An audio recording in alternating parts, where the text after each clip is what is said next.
Pembalap Repsol Honda Marc Marquez gagal menyelesaikan balapan GP Aragon 2022 dan usai mengalami insiden, dia pun menyoroti kinerja Inie Bastianini. Marc Marquez gagal menjalani balapan comeback-nya dengan sempurna di Motorland Aragon, Spanyol setelah terlibat insiden dengan dua pembalap lain.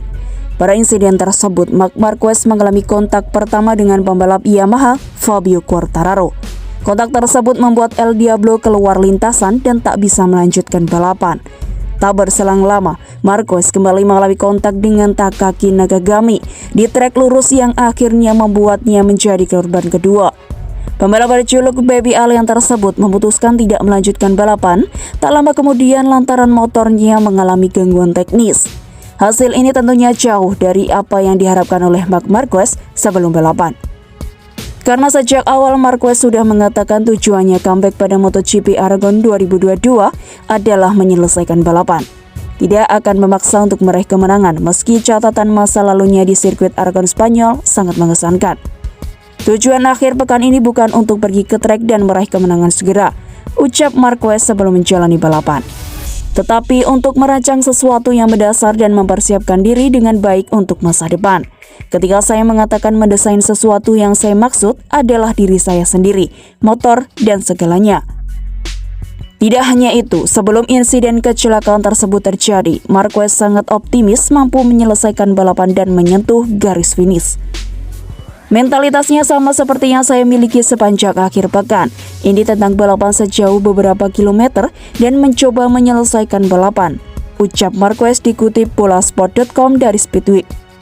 Tapi kami tidak mencapai tujuan itu karena saya hanya melakukan satu putaran saja. Setelah insiden tersebut, Marquez akhirnya hanya menjadi penonton duel antara Inie Bastianini dan Francesco Bagnaia dari pit.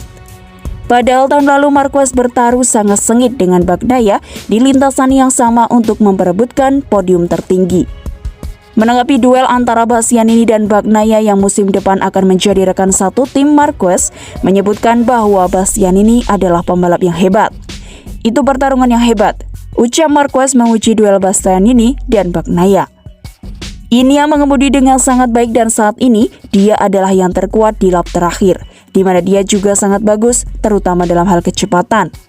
Paruh kedua balapan biasanya sangat bagus. Bahkan tak segan pemegang 6 kali gelar juara dunia kelas utama MotoGP tersebut menyebutkan bahwa Bastianini masih memiliki peluang untuk meraih gelar juara dunia meski kecil. Inie masih memiliki peluang untuk memenangkan gelar, ucap Marquez mengakhiri.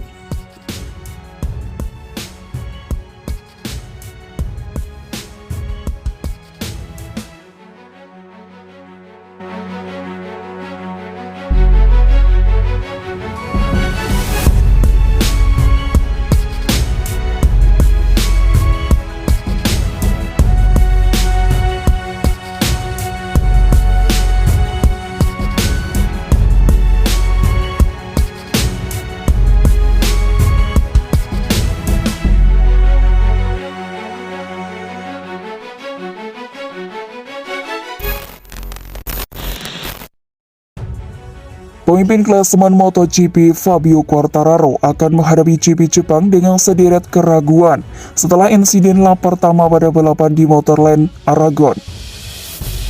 Kecelakaan pada lomba di sirkuit Motorland Aragon membuat pembalap tim pabrikan Monster Energy Yamaha MotoGP tersebut kini hanya unggul 10 poin atas Francesco Bagnaia di peringkat kedua klasemen.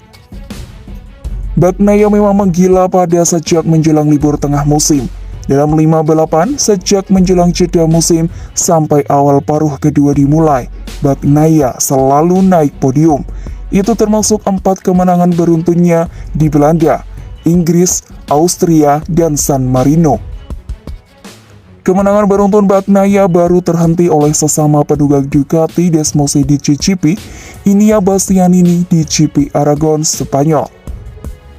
Menjelang GP Jepang yang akan berlangsung di sirkuit Motegi akhir pekan ini pada tanggal 23-25 September, Bagnaia menjelma menjadi salah satu rival berat Quartararo dalam perebutan gelar juara dunia MotoGP.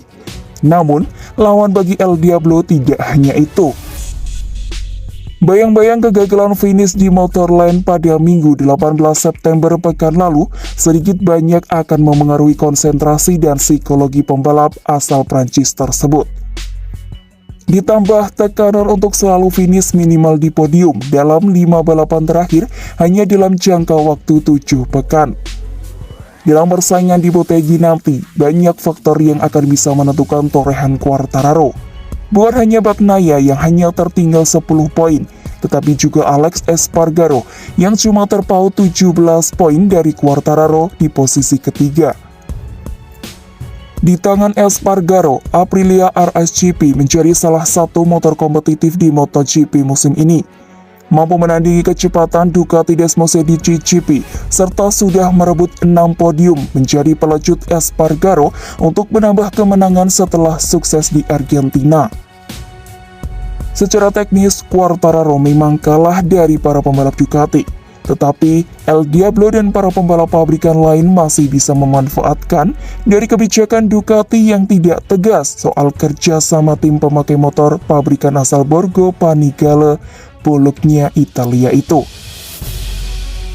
Apa yang terjadi di Motorland lalu saat Bastianini tiba-tiba mengambil P1 Bagnaia di lap terakhir menjadi bukti bila pembalap muda Italia itu berambisi kuat untuk bersaing merebut gelar juara dunia MotoGP.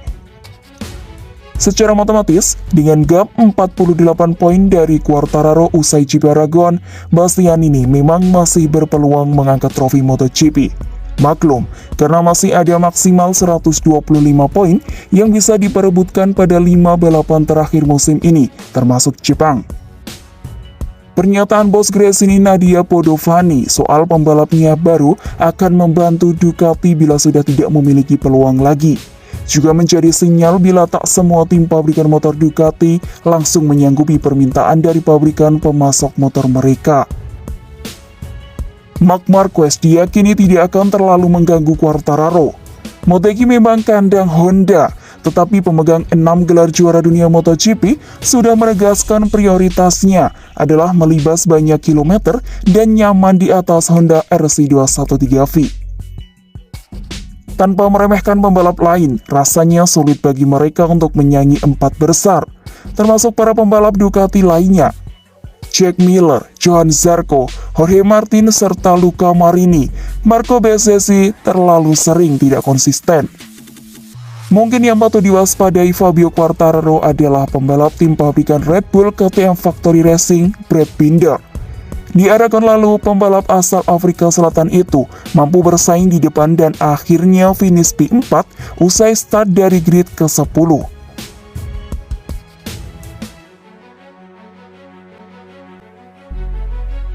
Terima kasih sudah setia di channel ini.